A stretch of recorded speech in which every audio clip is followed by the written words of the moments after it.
Welcome to my channel. Subscribe, listen, and enjoy my stories every day. The morning sun filtered through the high windows of the quaint downtown cafe, casting playful shadows on the wooden floor.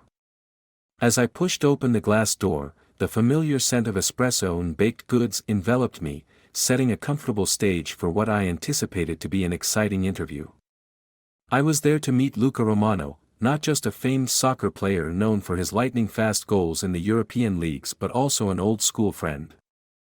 I spotted him immediately, lounging in a corner booth, his athletic frame relaxed against the leather upholstery. He looked up, his face breaking into a wide grin as I approached. "Alex! It's been too long," Luca exclaimed, standing to embrace me in a hearty hug. His Italian accent, tinged with traces of our shared hometown, brought back a flood of memories. "Too long indeed," I agreed, settling across from him. "You look great, man. Soccer's been treating you well?" As well as chasing a ball around can, he chuckled, waving over a waitress to take our orders. We opted for 2 cappuccinos, and as she left, I couldn't help but feel the old camaraderie rekindling.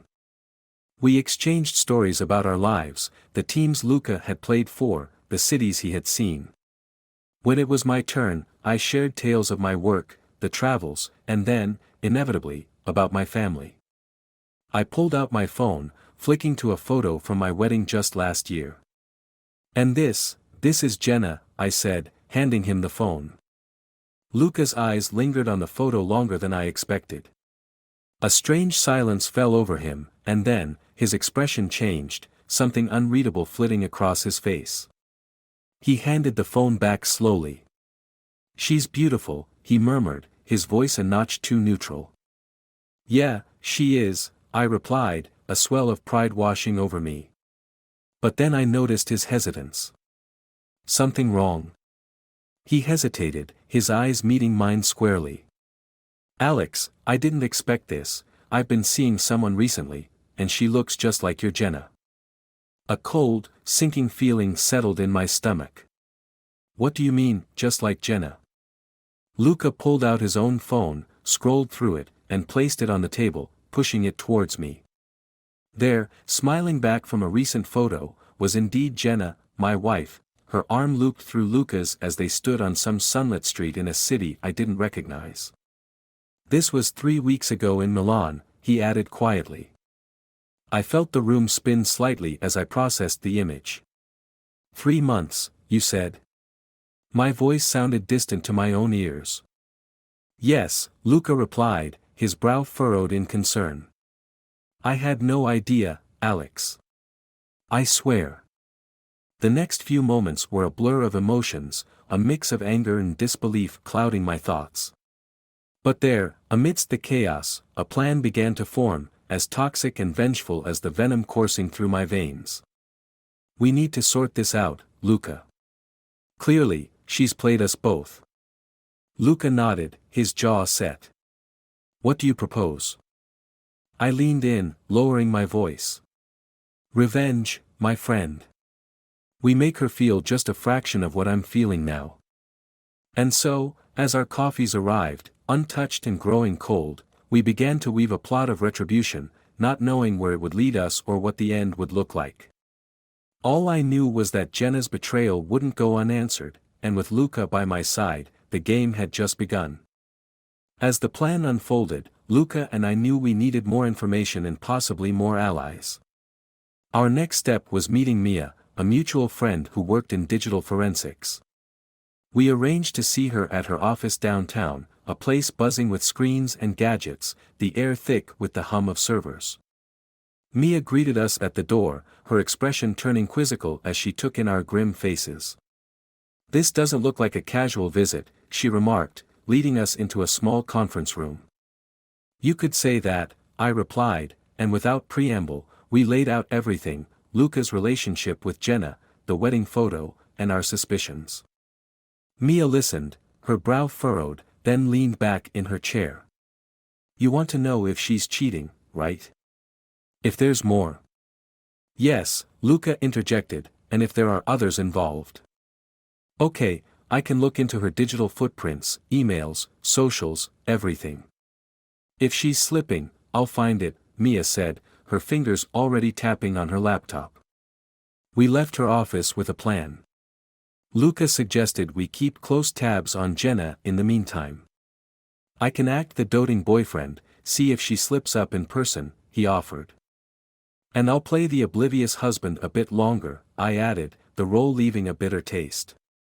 Over the next few days, while Mia dug through digital trails, Luca reported odd behaviors and suspicious absences on Jenna's part.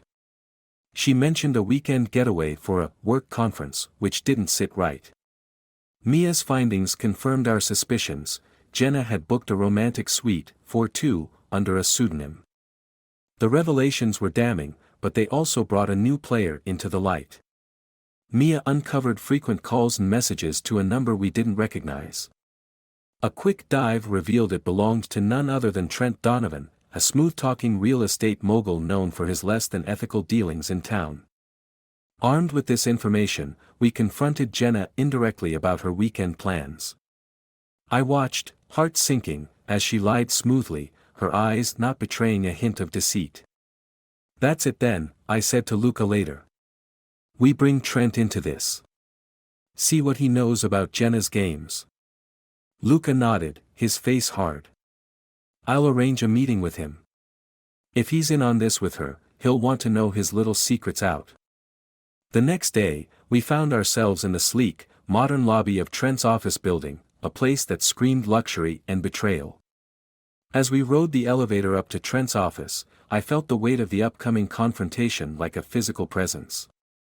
Trent greeted us with a broad, unsuspecting smile. Gentlemen, to what do I owe the pleasure? We know about Jenna, Luca said without preamble, his voice cool. And we know she's planning to meet you this weekend. Trent's smile faltered, his eyes flickering between us. I think you're mistaken. Cut the crap, Trent, I snapped. We've seen the bookings, the calls. You're as much in this as she is. Trent sighed, running a hand through his slicked back hair. Okay. Look, I didn't know she was married at first. And by the time I did, things were complicated. Complicated how? I pressed, sensing more beneath the surface. Trent hesitated, then spoke. Jenna's planning something big. Not just affairs, she's into some shady business deals through my contacts. If you're out to expose her, you're going to uncover more than just infidelity. Luca and I exchanged a glance. The plot was thickening, pulling us deeper into a web we hadn't anticipated. Revenge was no longer just a personal vendetta, it was becoming a necessary crusade. All right, Trent, Luca said decisively. You're going to help us take her down, all of it, every dirty secret. Trent nodded, resigned. What do you need from me? As we outlined our next moves, I felt the lines blur between justice and revenge, wondering how far we were willing to go. But one thing was clear, Jenna's betrayal was just the tip of the iceberg, and we were about to crack it wide open. The cool evening air was thick with tension as Luca, Trent, and I gathered in the dimly lit back room of a quiet bar downtown. The shadows seemed to cloak our meeting in secrecy, fitting for the conspiracy we were weaving. Trent slid a manila folder across the table. These are the transactions and communications linking Jenna to the shady deals, he whispered, his eyes darting around nervously. I flipped through the papers, each page adding weight to the betrayal. We have enough here to ruin her, I muttered, feeling a mix of triumph and disgust. But how do we expose her without getting caught in the fallout? Luca asked, his brow creased with worry. Trent leaned in, lowering his voice even further. There's a gala this weekend. High profile, lots of media. Jenna plans to seal a big deal there with some of my not-so-legitimate associates. A plan began to form in my mind. We expose her there, in front of everyone. We make sure the media catches every moment. Luca nodded slowly. It's risky. If we're seen orchestrating this, it could backfire. We won't be, I assured him. We'll use anonymous tips. Mia can help us set up digital breadcrumbs leading right to Jenna. The next step was to ensure the media would be watching. I contacted a few journalists under the guise of an anonymous insider, tipping them off about a scandal brewing at the gala. As Saturday night approached, the air was electric with anticipation. Dressed in our finest, Luca, Trent, and I arrived at the gala, blending into the crowd of glittering guests. Jenna was there, radiant and unaware of the storm about to break over her. From across the room, I sent a final text to Mia. Moments later, Jenna's phone buzzed loudly, capturing her attention. Confusion played across her face as she read the message. She looked up, her gaze flitting around the room, landing on me. A flash of recognition, then panic, flitted across her features. That's when the first journalist approached her, camera flashing. "Mrs. Carter, can you explain these transactions linked to your account?" Jenna's composure crumbled as more reporters swarmed around her, each armed with copies of her illicit communications and dubious deals. Luca and I watched as her world unraveled publicly. The satisfaction was bittersweet, tainted by the knowledge of our own loss and betrayal. As the chaos unfolded, Trent sidled up to us. "It's done," he said quietly. "But you should know, Jenna wasn't working alone. There's someone else pulling the strings. Someone bigger." The revelation hit like a second wave. This was more than a personal vendetta, it was a deep-rooted corruption that Jenna had been a part of. "We need to find out who," I said resolutely. "This isn't over." Luca nodded, his expression hardened by the night's events. "Let's do it. For all we've lost, and all we might still save." As the gala ended and the guests dispersed, a mix of victory and the promise of further battles filled the night air. We had won the battle, but the war against deceit was just beginning. The days following the gala were filled with turbulence as the scandal engulfed the city. Jenna was the center of a media storm, her reputation in tatters. But the thread Trent had mentioned tugged at us, leading to darker corners than we'd imagined. Our pursuit of this mysterious figure behind Jenna had brought Luca, Trent, and me into a labyrinth of deception. One rainy evening, as lightning cracked the sky, we met at Mia's office, the last pieces of the puzzle laid out before us. Mia had been working tirelessly, her screens flickering with streams of data. "I've traced the transactions and communications back to a single source," Mia announced, pointing to a cluster of data on her screen. "But there's something you all should see." She clicked on an audio file, and the room filled with the sound of a familiar voice. It was Jenna, but she was speaking to someone whose voice sent a chill down my spine. "I've done everything you asked," Jenna pleaded in the recording. "Please, just let me go. I never wanted any of this." The response was a voice I knew all too well. "You're in this too deep to walk away now, Jenna. Remember, you approached me first." The voice was Trent's. I turned to look at him, my shock mirrored in Luca's wide eyes. Trent's face was a mask of guilt. "Trent?" I managed to say, my voice a mix of betrayal and disbelief. He sighed, running a hand through his hair. "I needed a fall guy for the shady deals. Jenna was perfect. Ambitious, naive. I fed her information and used her as a shield. But I didn't expect any of this to come out." Luca stood abruptly, his chair clattering to the floor. "You used us. You made us believe she was the enemy." Trent's eyes were cold, remorseless. "It was business, Luca. That's all it ever was." The air was thick with betrayal.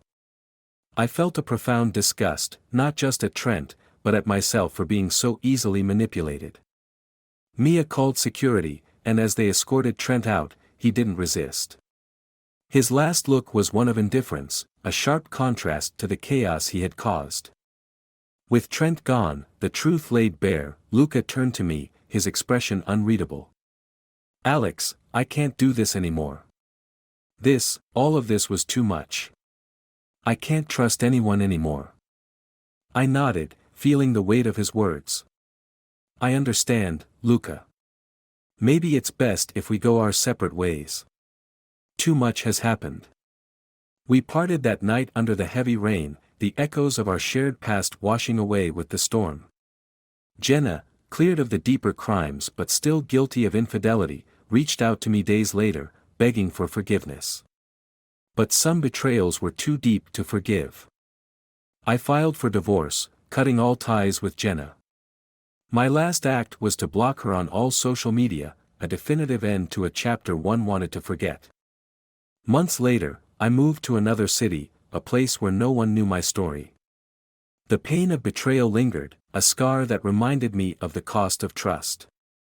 As I looked out over my new view, the city lights a stark contrast to the dark sky, I realized the bitter lesson at the heart of my journey. In the game of deceit, it's not just about unmasking the liars, it's about understanding the depth of their lies, and deciding how far you're willing to go before it changes who you are.